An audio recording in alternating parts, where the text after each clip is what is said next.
This is Chapter 21, which is Reserve Time, Create Organizational Learning and Improvement by Alex Nielsen and Dustin Myers. One of the ideas behind this chapter is that we want to institutionalize rituals to pay down technical debt. Basically, what we're looking for is ways that we can do what we always do, but do it in a more effective and efficient manner so that we don't have as much wasted time and that we can be able to move forward in a better environment. Basically, how we achieve this is we pick a day or a week or something. And all that we do is we take current new methods or current methods and we tweak them and make modifications or whatever the case may be, try to make them better. If it's a new method, we test it and take a look at it and see if it's going to make um, less work for us to do, a better product or whatever the case, and then we implement them and we use the time to basically just make everything as good as we can so that we can make things move a little better along in the value stream. By doing this, it enables us to enable everyone, that is, to teach and learn.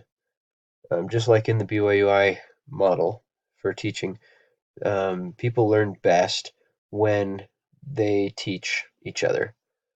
And so by setting aside some time during the week specifically to learn and teach each other, um, we're able to help each other to become better. Teaching each other deepens individual knowledge and understanding, especially on topics that we're not certain or not confident with. Allowing people within the group to teach and or learn about things that interest them will help drive the group to be more motivated to learn and to grow.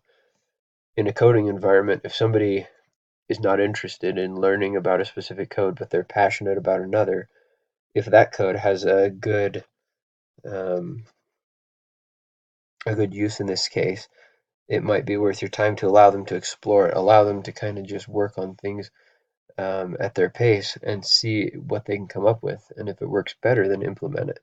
Things of that nature.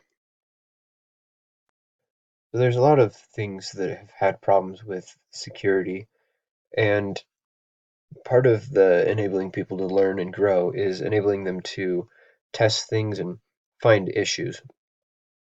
Facebook, Twitter, Marriott hotels, all things like those major companies have fallen to attacks at different times. You can see many other companies here on the left side of all of these and the amount of people affected.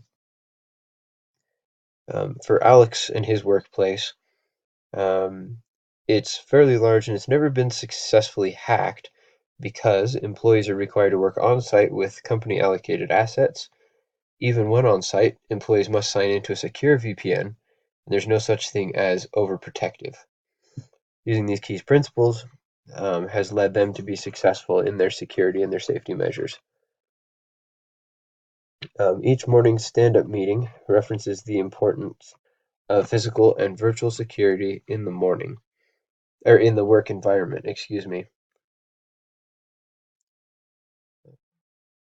We want to also focus on internal coaching and consulting rather than having people come in from external sources. Um, we should never have anybody saying, I don't have time to test, because honestly, it's never a legitimate excuse. It's never a good thing. We need to always test things and make sure that things are safe for deployment. If something is untested and we release it, it could have security vulnerabilities, it could have bugs in the software. There's a variety of problems that it could contain, which ultimately would lead to either minor failure all the way up to a catastrophic failure where we're able to lose entire databases, servers, so on and so forth to malware, ransomware, just general failure, incompatibility with code, and a variety of things. So using this Google's test certified, I'm going to call it a model here, is a way that we can kind of help this. First, we need to establish a baseline metric. Then we need to set a policy and reach automated test coverage goal. And then we need to work towards long-term coverage goal. And doing this will help us to